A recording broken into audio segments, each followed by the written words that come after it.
सटाणा शहरातून जाणारा साक्री शिर्डी महामार्ग सध्या केवळ वाहतुकीचा मार्ग राहिला नाही, तर तो प्रशासनाच्या निष्क्रियतेचा आणि नियोजन शून्यतेचा जिवंत नमुना बनला आहे। अनेक बैठका, आदेश आणि इशाऱ्यांनंतरही प्रत्यक्ष कामात कोणतीही गती नसल्याने नागरिकांमध्ये प्रचंड नाराजी पसरली आहे।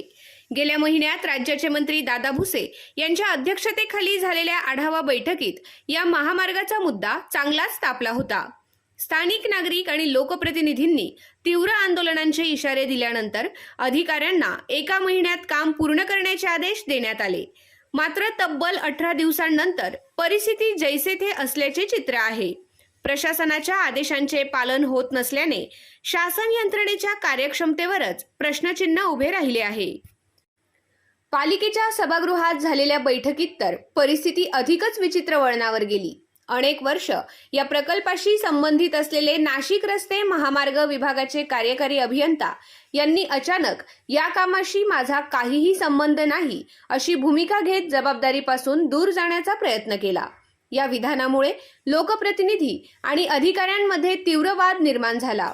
मुख्याधिकारी, नगराध्यक्ष, नगरसेवक आणि पत्रकार यांनी या भूमिकेचा तीव्र निषेध केला। मात्र त्यानंतरही ठोस उपाययोजना दिसून आल्या नाहीत। दरम्यान नागरिकांचा संताप रस्त्यावर उतरला। नगराध्यक्ष हर्षदा पाटील यांच्या नेतृत्वाखाली सर्वपक्षीय नगरसेवकांनी भर उन्हात तब्बल 45 मिनिटे रास्ता रोको आंदोलन करत प्रशासनाचे लक्ष वेधण्याचा प्रयत्न केला। आश्वासनांच्या पलीकडे काहीच न घडल्याने हे आंदोलनही निष्फळ ठरल्याची भावना व्यक्त होऊ लागली आहे। या संपूर्ण प्रकरणातील सर्वात गंभीर बाब म्हणजे महामार्गावरील दुभाजकांची मनमानी तोडफोड। पंडित धर्माजी पाटील चौक ते ठेंगोडा गणपती मंदिर या अवघ्या 9 किलोमीटरच्या पट्ट्यात तब्बल 45 ठिकाणी दुभाजक खंडित करण्यात आले आहेत। नियमांनुसार अशा प्रकारचे कट केवळ अत्यावश्यक ठिकाणीच देणे अपेक्षित असते। मात्र येथे नियम धाब्यावर बसवून मोठ्या प्रमाणावर दुभाजक फोडण्यात आले आहेत। या निर्णयामागे स्थानिक व्यावसायिकांचे हितसंबंध असल्याची चर्चा रंगू लागली आहे। रस्त्यालगत असलेले हॉटेल व्यवसाय, कांदा साठवण शेड आणि इतर व्यापारी घटक यांना सोयीस्कर व्हावे यासाठीच हे कट देण्यात आल्याचा आरोप केला जात आहे। परिणामी वाहतुकीचे नियोजन कोलमडले असून अपघातांचे प्रमाण झपाट्याने वाढले आहे। विशेषतः रात्रीच्या वेळी परिस्थिती अधिक धोकादायक बनते।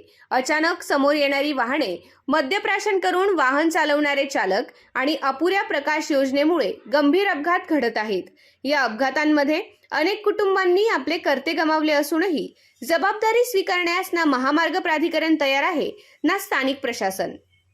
वारंवार होणाऱ्या बैठका, दिली जाणारी आश्वासने आणि प्रत्यक्षात होत नसलेली कामे यामुळे नागरिकांमध्ये प्रशासनाविषयी अविश्वास निर्माण झाला आहे। महामार्ग प्राधिकरण नेमके कुणाच्या दबावाखाली काम करत आहे हा प्रश्न आता उघडपणे विचारला जात आहे। या पार्श्वभूमीवर केवळ बैठका आणि इशाऱ्यांवर समाधान न मानता ठोस आणि संघटित जन आंदोलनाची गरज अधोरेखित होत आहे। त्यासाठी खंबीर नेतृत्वाची वाट सटाणेकर पाहत आहेत।